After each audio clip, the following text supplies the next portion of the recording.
ಇಲ್ಲೆಲ್ಲರೂ ಹೊರಬರ ನಿಂದಿರ್ಬೇಕು. ಸರ್ಕಾರ ನೀವು ಸರ್ಕಾರಿ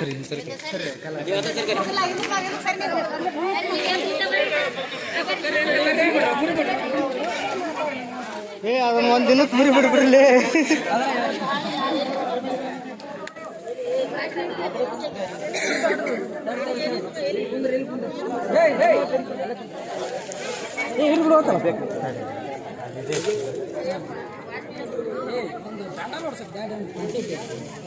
ಪಂಚಾಯತ್ ಅವ್ರೇನು ತಮ್ಮ ಮನೆ ಕೆಲಸಕ್ಕೆ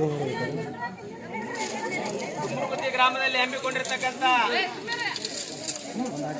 ಚರಾಯಿ ಮುಕ್ತ ಗ್ರಾಮವನ್ನಾಗಿ ಘೋಷಿಸಬೇಕು, ಸಂಪೂರ್ಣವಾಗಿ ನಿಷೇಧಕ್ಕೊಳಗಾಗಬೇಕು ಅನ್ನೋಂಥ ದೃಷ್ಟಿಯನ್ನಿಟ್ಟುಕೊಂಡು ಕಳೆದ ಒಂದು ವಾರದಿಂದ ನಿರಂತರವಾಗಿ ನಮ್ಮೆಲ್ಲ ತಾಯಂದಿರು, ಗ್ರಾಮದ ಎಲ್ಲ ತಾಯಂದಿರು ಅವರ ಕಿಚ್ಚಿನಿಂದ ಇವತ್ತು ಈ ಒಂದು ಹೋರಾಟ ಪ್ರಾರಂಭವಾಗಿದೆ. ಇದಕ್ಕೆ ನಾನು ಅವರು ಇವರು ಅನ್ನೋದಲ್ಲ, ಮೊದಲು ನೀವೇನು ಪಣ ತೊಟ್ಟಿದ್ದೀರಿ ಆ ಪಣ ಸಂಪೂರ್ಣವಾಗಿ ಆಗೋವರೆಗೂ ಯಾವುದೇ ಕಾರಣಕ್ಕೂ ಈ ಹೋರಾಟ ನಿಂದಿರೋದಿಲ್ಲ. ಅದಕ್ಕೆ ನಮ್ಮ ಸಂಪೂರ್ಣ ಬೆಂಬಲ. ಅದು ಎಲ್ಲಿವರೆಗೂ ಹೋದರೂ ಕೂಡ ನಾವು ನಿಮ್ಮ ಜೊತೆಗಿರ್ತೇವೆ. ಇವತ್ತೇನು ಈ ಹೋರಾಟದಲ್ಲಿ ಪ್ರಥಮವಾಗಿ ಮಾತನಾಡಿರ್ತಕ್ಕಂಥ ಹಿರಿಯರು ಆಗಿರ್ತಕ್ಕಂಥ ಕಳಕನಗೌಡರವರೇ, ಹಾಗೂ ಇನ್ನೂರು ಯುವ ಮಿತ್ರರಾಗಿರ್ತಕ್ಕಂಥ ದುರ್ಗಪ್ಪಣ್ಣ ಅವರೇ, ಹಾಗೂ ಮಾಜಿ ತಾಲೂಕ್ ಪಂಚಾಯಿತಿಯ ಸದಸ್ಯರು ಹಿರಿಯರಾಗಿರ್ತಕ್ಕಂಥ ಸಣ್ಣಪ್ಪಣ್ಣ ಅವರೇ, ಹಾಗೂ ಗ್ರಾಮ ಪಂಚಾಯಿತಿ ಎಲ್ಲ ಅಧ್ಯಕ್ಷರ ಸರ್ವ ಸದಸ್ಯರೇ, ಹಾಗೂ ಇವತ್ತೇನೇ ನಿಮ್ಮ ಮನವಿಗೆ ತೆಗೆದುಕೊಳ್ಳಕ್ಕೆ ಬಂದಿರತಕ್ಕಂಥ ಎಲ್ಲ ಅಧಿಕಾರಿ ವರ್ಗದವರಿಗೆ ಪ್ರಪ್ರಥಮವಾಗಿ ತಮ್ಮೆಲ್ಲರಿಗೂ ನಮಸ್ಕಾರಗಳು. 2015ರಿಂದಲೇ ನಾವು ಈ ಹೋರಾಟವನ್ನು ಪ್ರಾರಂಭ ಮಾಡಿದ್ದೀನಿ. ಮೂರಲ್ಲಿ ಇದು ನಾವು ಮಾಡ್ತಾ ಇರೋದು 2ನೇ ಸಲ. 2015ರಲ್ಲೇ ನಾವು ನಡುಗಟ್ಟಿಯವರಂತ PSI ಅವರಿದ್ರು. ಅವತ್ತನೇ ಇವತ್ತು ನೀವೆಲ್ಲ ಶಾಲೆ ಗ್ರೌಂಡ್ ಅಲ್ಲಿ ತಾವೆಲ್ಲ ಬಂದಿರೋದು ನಮ್ಗೆ ನೆನಪಿರ್ಬೋದು. ಆದ್ರೆ ಅವತ್ತು ಇಲ್ಲಿರ್ತಕ್ಕಂಥವರೇ ಒಂದಿಷ್ಟು ಕುಮ್ಮಕ್ನಿಂದ ಈ ಒಂದು ಪ್ರಾರಂಭವಾಯಿತು. ಆಗ್ಲಿ ಇವತ್ತೆಲ್ಲ ಒಳ್ಳೆ ಕಾಲ ಬಂದಿದೆ. ಏನಾದ್ರೂ ಆದ್ರೆ ನಾವು ಒಂದು 8 ಜನ ಯುವಕರನ್ನ ನಮ್ಮ ಮನೆಯವ್ರನ್ನ ಕಳ್ಕೊಂಡಿದ್ದೀವಿ, ಆ ದುಃಖದಲ್ಲಿ ಇದ್ದೀವಿ. ಇವತ್ತು ಏನು ಅಧಿಕಾರಿಗಳಲ್ಲಿ ನಾವು ಮನವಿ ಮಾಡಿಕೊಳ್ಳೋದಿಷ್ಟೇ, ನಾವು ಭಾಷಣ ಮಾಡಕ್ ಬಂದಿಲ್ಲ. ಇವತ್ತು ನಿಮಗೆ ಇದುವರೆಗೂ ಇದ್ರ ಗಮನಕ್ಕೆ ಬಂದಿದೆಯೋ ಇಲ್ಲ ಅನ್ನೋ ಪ್ರಶ್ನೆಯನ್ನು ನಾನು ನಿಮಗೆ ಕೇಳ್ತೀನಿ. ಮೊದಲ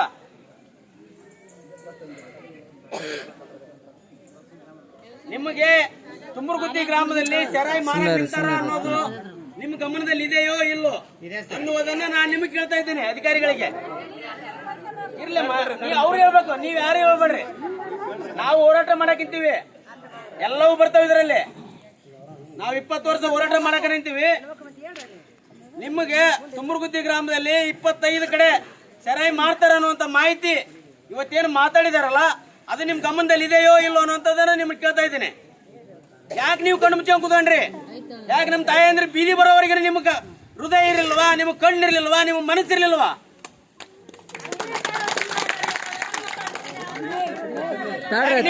ನಿಮ್ಮ ಕುಟುಂಬದಲ್ಲಿ ಹೆಂಡ್ರು ಯಾರು ಇಲ್ವಾ? ಯಾಕೆ ಇವರೆಲ್ಲರೂ ಕಳ್ಕೊಂಡು ಇವ್ರಿಗೆಲ್ಲ ದುಃಖ ಆಗಿ ಇವ್ರ ಕಣ್ಣೀರು ಬಂದ ಮೇಲೆ, ಅವ್ರ ಬೀದಿ ಬಂದ ಮೇಲೆ ನೀವು ಎಚ್ಚೆತ್ಕೊಳ್ಬೇಕಾ? ಇವತ್ತು ನಾವು ಪ್ರತಿಯೊಬ್ಬರು ಹೃದಯವಂತರು, ಮನಸ್ಸುಳ್ಳವರು ಅನ್ನುವಂಥ ವಿಚಾರವನ್ನು ಇಟ್ಕೊಂಡು ನೀವೆಲ್ಲ ಒಳ್ಳೆ ಅಧಿಕಾರಿಗಳು ಇರ್ಬೋದು. ಆದ್ರೆ ಪ್ರತಿ ಗ್ರಾಮದಲ್ಲಿ ನಡೀತಾ ಇದೆ ಇದು. ಬರೀ ತುಮರಗುತ್ತಿ ಅನ್ನುವಂಥದ್ದನ್ನ ಇವತ್ತೆಲ್ಲರೂ ಇವ್ರು ಬಂದಾರ ಅಂತಂದು ವಿಚಾರ ಮನಸ್ಸಲ್ಲಿ ಇಟ್ಕೋಬೇಡ್ರಿ ಯಾರೋ ಅಧಿಕಾರಿಗಳು. ಪ್ರತಿ ಗ್ರಾಮ ಪಂಚಾಯತಿ ಕೇಂದ್ರದಲ್ಲಿ ಮದ್ಯಪಾನ ಮುಕ್ತ ನಿಷೇಧ ಆಗ್ಬೇಕು ಮೇಡಮರ. ನೀವು ಗ್ರಾಮ ಪಂಚಾಯತಿ ಅವ್ರಿಗೆ ಏನ್ ತುಮರಗುತ್ತಿ ಲೆಟರ್ ಬರ್ದಿದ್ರಲ್ಲ, ಅದನ್ನೆಲ್ಲ ಗ್ರಾಮ ಪಂಚಾಯತಿಗೆ ಬರೀಬೇಕು ಇನ್ಮೇಲೆ. ಇದು ಎಲ್ಲ ಗ್ರಾಮದಲ್ಲಿ ಆಗ್ಬೇಕು. ತುಮರಗುತ್ತಿ ನಾಂದಿ ಆಗ್ಬೇಕು. ಇದಕ್ಕೆ ಚರಾಯಿ ಮುಕ್ತಕ್ಕೆ ತುಮರಗುತ್ತಿನೇ ನಾಂದಿ ಆಗ್ಬೇಕು. ತುಮರಗುತ್ತಿನೇ ಪ್ರಾರಂಭ ಆಗ್ಬೇಕು. ಯಲಬುರ್ಗಾ ನಗರದಲ್ಲಿ ಎಲ್ಲಿ ಚರಾಯಿ ಮಾರೋದಿಲ್ವಾ? ತುಮರಗುತ್ತಿಯಲ್ಲಿ 25 ಕಡೆ ಮಾಡ್ತಾರೆ ಅಂದ್ರೆ ಏನ್ ಪ್ರಮಾಣ? ಯಾವ ಪರಿಸ್ಥಿತಿ ಇದೆ? 6ನೇ ಕ್ಲಾಸ್, 7ನೇ ಕ್ಲಾಸ್, 8ನೇ ಕ್ಲಾಸ್ ಹೋಗ್ತಕ್ಕಂಥ ಹುಡುಗರು ಕಳುವಿಲಿ ಸಿಗುತ್ತೆ ಅಂದ್ರೆ ಕುಡಿತಾರೆ. ಅದ್ರಲ್ಲಿ ಏನಾಗುತ್ತೆ ಅನ್ನೋದು ಅವ್ರಿಗೆ ಅರಿವಿಲ್ಲ. ಅದರಲ್ಲಿಂದ ನಾವು ಸಾಯ್ತೀವಿ ಅನ್ನೋದು ಅವ್ರಿಗಿಲ್ಲ ಮುಂದೆ. ಆದ್ರೆ ನೀವು ದಯಮಾಡಿ ಕೈ ಮುಗಿದು ಕೇಳ್ತೀನಿ ನಾನು ನಿಮ್ಗ, ಯಾವ ಅಧಿಕಾರಿಗಳ ಮೇಲೆ ನಮ್ಗೆ ಏನಿದಿಲ್ಲ, ನಿಮ್ಮೆಲ್ಲರಿಗೂ ನಮ್ಗೆ ಪ್ರೀತಿ ಇದೆ. ನೀವು ಇನ್ನು ಮುಂದಾದ್ರೂ ಇವತ್ತಿನಿಂದ ತುಮರಗುತ್ತಿ ಗ್ರಾಮದಲ್ಲಿ ಯಾರು ಸರಬರಾಜು ಮಾಡ್ತಾರಲ್ಲ ಮೊದಲು ಅವ್ರು ಹಿಡ್ಕೋಬೇಕು. ಇಲ್ಲಿಗೆ ಯಾರು ಬಂದು ಸಪ್ಲೈ ಮಾಡ್ತಾರಲ್ಲ ನಿಮ್ಗೆಲ್ಲ ಗೊತ್ತಿದೆ. ನಿಮ್ಗೆ ಗೊತ್ತಿಲ್ಲ ಅನ್ನುವಂಥ ಮಾತಿಲ್ಲ. ಇಲ್ಲ, ಯಾರು ತರ್ತಾರ, ಯಾರು ಮಾಡ್ತಾರ, ಯಾರ್ಯಾರು ನೋಡಕ್ಕೆ ಯಾರ್ಯಾರಿಂದ ಏನೇನು ಹೊಡ್ಕೊಂಡು ಹೋಗೋದು ಅವೆಲ್ಲವನ್ನು ಜಗಜ್ಜಾಹಿರಿದೆ ತಾಲೂಕಿನಲ್ಲಿ. ಆದರೆ ನೀವು ದಯಮಾಡಿ ಇವತ್ತಿನಿಂದ ಕಳೆದು ಹೋದ ದಿನಗಳನ್ನು ನಾವು ಯಾರು ಇವತ್ತು ಅಂತ ತೆಗಿಯಕ್ಕೆ ಹೋಗೋದಿಲ್ಲ. ಇವತ್ತಿನಿಂದ ಯಾವುದೇ ಕಾರಣಕ್ಕೂ ತುಮಕೂರುಗುದ್ದಿಯಲ್ಲಿ ಮದ್ಯಪಾನ ಮುಕ್ತ ಇವತ್ತು ಬೋರ್ಡ್ ಹಾಕೇ ಹೋಗ್ಬೇಕು. ನೀವೆಲ್ಲರೂ ಬೋರ್ಡ್ ಹಾಕೇ ಹೋಗ್ಬೇಕು. ಮಾತ್ರ ಅಲ್ಲಿವರೆಗೆ ಹೇಳೋದಿಲ್ಲ. ಹಾ, ಮದ್ಯಪಾನ ಮುಕ್ತ ಪೊಲೀಸ್ ಇಲಾಖೆ ಇರ್ಬೋದು, ತಾಲೂಕ್ ಪಂಚಾಯತ್ ಇರ್ಬೋದು, ಗ್ರಾಮ ಪಂಚಾಯತ್ ಇರ್ಬೋದು, ಅಬಕಾರಿ ಇಲಾಖೆ ಇರ್ಬೋದು, ಇವರೆಲ್ಲರ ನೇತೃತ್ವದಲ್ಲಿ ಮದ್ಯಪಾನ ಮುಕ್ತ ಗ್ರಾಮವನ್ನಾಗಿ ಮಾಡಿ ಹೋಗೋವರೆಗೂ ಯಾವ ತಾಯಂದ್ರು ಎದ್ದೇಳೋದಿಲ್ಲ. ಬೋರ್ಡ್ ಹಾಕಬೇಕು ಪಂಚಾಯತ್ ಒಟ್ಟು. ಆದ್ರೆ ಬೋರ್ಡ್ ಹಾಕಿ ಬರೀ ನೆಪಕ್ಕೆ ಆಗಬಾರ್ದು. ಇವತ್ತೇನು 4-5 ದಿನದಿಂದ ಅಬಕಾರಿ ಇಲಾಖೆ ಏನ್ ಬಿಟ್ಟಿದ್ದೀರಲ್ಲ ತಮ್ಮ ಸಿಬ್ಬಂದಿಗಳನ್ನ, ಇದು ನಿರಂತರವಾಗಿ ಮುಂದುವರಿಬೇಕು. ಆದ್ರೆ ನೀವು ಕುಸ್ತಿಯಲ್ಲಿದ್ರೆ ನಾವು ಎಲ್ಲಿ ಬಂದು ಕೊಡ್ಬೇಕು ನಿಮ್ಗೆ ಲೆಟರ್ನ, ಪತ್ರನ? ಯಲಬುರ್ಗದಲ್ಲಿ ಒಂದು ಕಚೇರಿ ತೆಗಿಯಕ್ಕಾಗೋದಿಲ್ಲ, ನಿಮ್ಗ ಒಂದು ಉಪವಿಭಾಗ ತೆಗಿಯಕ್ಕಾಗೋದಿಲ್ಲ. ನಾವ್ ಯಾರಿಗೆ ಮನವಿ ಕೊಡ್ಬೇಕು? ಪದೇ ಪದೇ ಪೊಲೀಸ್ ಇಲಾಖೆಗೆ ಹೋಗಿ ಅವ್ರಿಗೆ ಎಷ್ಟು ಕೊಡ್ಬೇಕು? ನಾವು ತಹಸೀಲ್ ಆಫೀಸ್ಗೆ ಹೋಗಿ ಎಷ್ಟು ಕೊಡ್ಬೇಕು? ನಾವು ಸಂಬಂಧಪಟ್ಟ ಇಲಾಖೆಯವರು ನೀವು ಇದಕ್ಕೆ ಏನ್ ಮಾಡ್ತೀರಿ? ಒಂದು ದಿನ ಆದ್ರೂ ಎಲ್ಲಾದ್ರೂ ಸಾರ್ವಜನಿಕರ ಅಹವಾಲುಗಳನ್ನ ಸ್ವೀಕಾರ ಮಾಡಿದ್ರಿ ನೀವು? ನಿಮ್ಮ ಸಂಪೂರ್ಣ ವೈಫಲ್ಯತೆಯಿಂದ ಈ ಎಲ್ಲ ಪರಿಸ್ಥಿತಿ ಆಗ್ತಾ ಇರೋದು. ಅಬಕಾರಿ ಇಲಾಖೆ ವೈಫಲ್ಯದಿಂದಲೇ ಇದೆಲ್ಲ ಪರಿಸ್ಥಿತಿ ಆಗಿರೋದು.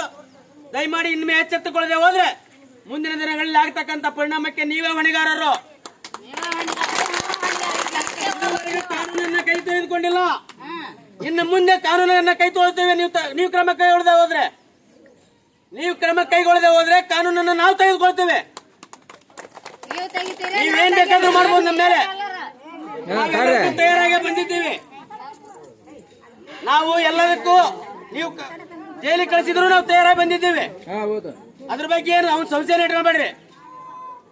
ಆದ್ರೆ ಇವತ್ತೇನು ಆಗ್ತಾ ಇದೆ, ಇದು ಕಡೆ ಆಗ್ಬೇಕಂದ್ರೆ ಇವತ್ತು ನೀವೆಲ್ಲರೂ ಅದ್ರ ಬಗ್ಗೆ ಜಾಗೃತರಾಗಬೇಕು. ಮೊದಲ ಅಧಿಕಾರಿಗಳು ಅಂದಾಗ ಮಾತ್ರ ಈ ಒಂದು ಹೋರಾಟ ಅಂತ್ಯ ಆಗಲಿಕ್ಕೆ ಸಾಧ್ಯ.